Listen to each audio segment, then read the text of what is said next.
Bonjour Cosimo Prété. Vous êtes un ancien officier de la police scientifique, je le disais, et désormais président et fondateur du CST, Crime Science Technology. C'est une jeune entreprise française installée dans les Hauts-de-France qui propose donc une solution pour sécuriser les papiers d'identité officiels. Et si vous êtes ici sur ce plateau, c'est que vous êtes plutôt remonté contre la carte d'identité qui est attendue en août prochain. Alors avant d'en dire plus, de mon côté, que savez-vous déjà, vous, de cette nouvelle carte d'identité que l'on attend, qui sera biométrique, qui aura un format carte de crédit? Qu'est-ce qu'on sait du côté de la sécurité? Alors le règlement européen qui a pour charge de concevoir nos documents d'identité est très clair. Il va y avoir une harmonisation de tous les documents en Europe et ça sera mis en circulation à partir de cet été. On va devoir y intégrer de la biométrie. Il va falloir trouver le parfait équilibre entre sécurité physique et sécurité digitale pour cette nouvelle carte. Et aujourd'hui, il y a un certain nombre d'interrogations qui sont soulevées par rapport à la robustesse des solutions qui vont être embarquées. Parce pour l'instant, on a très peu d'informations sur les technologies embarquées. C'est une information qui est confidentielle. Néanmoins, on sait qu'on va s'inspirer de ce qui a été fait sur notre permis de conduire, qui aujourd'hui, malheureusement, a quelques vulnérabilités. On sait que certains nombre d'éléments de sécurité aujourd'hui sont sourçables sur Internet. Et il faudra être particulièrement vigilant, me semble-t-il, pour le nouveau document qui va être mis en circulation. Alors d'autant que, nouveauté, les informations biométriques justement qui seront intégrées dans cette carte permettront de s'authentifier, a priori, sur des sites officiels de services publics en ligne. Et donc, vous estimez qu'on a un nouvel enjeu de sécurité et que pour cela, on doit utiliser des nouvelles technologies. Alors, vous proposez une solution que vous estimez révolutionnaire. Quelle est cette rupture que vous attendez?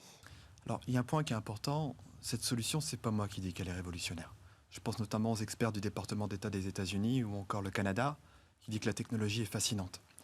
Et l'imprimerie nationale également, avec ses experts, dit que c'est un véritable cauchemar pour les faussaires.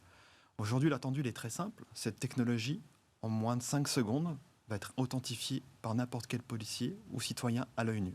La carte va changer de couleur de manière instantanée pour offrir un niveau de sécurité équivalent à celui du billet de banque, ce qui est une véritable première aujourd'hui. Alors, vous en avez apporté un exemplaire avec vous.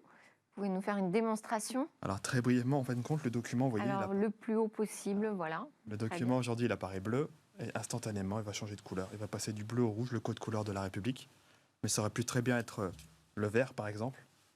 Voilà, c'est un contrôle qui peut se faire à l'œil nu, extrêmement simple. Et à l'arrivée, le résultat final va être quelque chose d'assez similaire à ce document-ci, comme votre permis de conduire. D'accord. On va voir les bords du titre qui vont changer de couleur. Donc en fait, le gage pour vous de sécurité, c'est le contrôle. C'est le contrôle, effectivement. Il faut imaginer qu'un policier a moins de 5 secondes pour authentifier un document. Il y a beaucoup d'éléments à regarder, c'est très complexe. C'est difficile, par exemple, de dire si un hologramme a 12 étoiles, 13 étoiles, si c'est la carte de France qui est représentée ou la Marianne. Là, il faut quelque chose de hyper intuitif que n'importe qui peut comprendre. Et c'est pas falsifiable, cette technique de changement de couleur?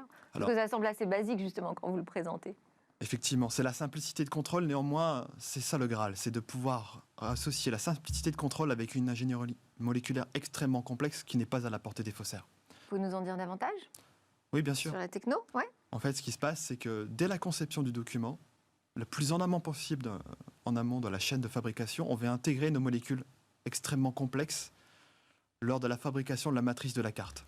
Donc elle est incorporée dans la carte, elle n'est pas en surface comme un certain nombre d'éléments de sécurité, ce qui la rend particulièrement robuste pour lutter aussi bien contre la contrefaçon que contre la falsification. Et alors là, aujourd'hui, votre constat, c'est de dire que cette nouvelle carte d'identité qui va arriver sur le marché, finalement, elle n'a pas de sécurité renforcée par rapport aux versions précédentes? Mon constat est un peu différent. Mon constat, aujourd'hui, c'est qu'il y a un certain nombre de sécurités, dont des sécurités étrangères, qui ont fait leur temps. Et il est important, je pense, de maintenir la course avec les faussaires, qui, eux, sont à l'affût de tout. Il faut vraiment maintenir l'état. Le niveau de fraude est important aujourd'hui, en termes de volume? Il faut imaginer qu'il y a plusieurs dizaines de milliers de documents qui sont interceptés chaque année. Une fois sur deux, il s'agit d'une contrefaçon, et dans 15% des cas, une falsification, ce qui n'est pas neutre. Alors, cette technologie, elle s'applique aux cartes d'identité, elle peut s'appliquer à d'autres choses, j'imagine? Oui, on peut l'appliquer sur des passeports, des cartes grises également. Finalement, tout type de document officiel qui permet de vous authentifier au quotidien. Et je pense que vous l'avez proposé aux autorités.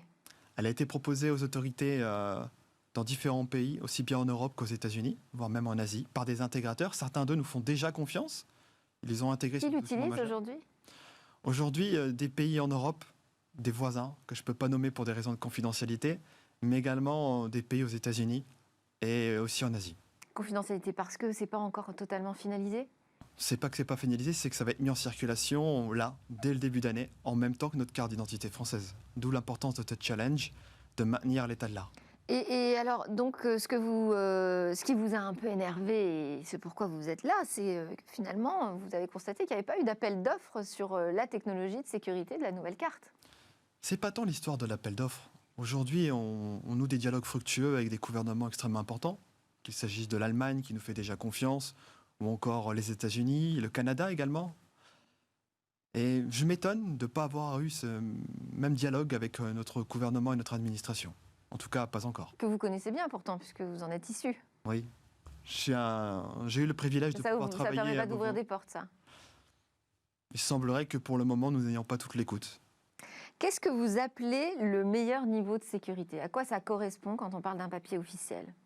Le meilleur niveau de sécurité, c'est être capable d'être vérifié sur 3 niveaux de contrôle. À l'œil nu, avec un petit appareil, comme votre smartphone ou une lampe UV, et en laboratoire.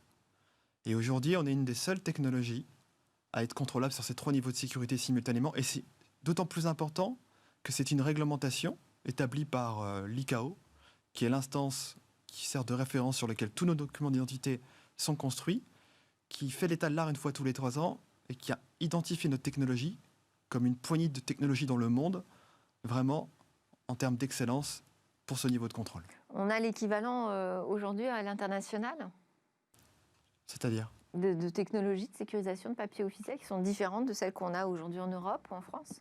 Alors aujourd'hui, la technologie que nous on propose, vraiment, c'est une première dans la mesure où on est capable d'avoir un niveau de sécurité équivalent à celui du papier à billet de banque, le papier fiduciaire. Aujourd'hui, on a un matériau plastique en polycarbonate qui devient fiduciaire. Et ça, à ce stade, il n'y a pas d'équivalent. Très bien. Merci beaucoup, Cosimo Prété, président et fondateur de CST Crime Science Technology. On vous souhaite un rendez-vous prochainement avec les autorités. C'est l'heure de notre débat sur l'Internet du futur.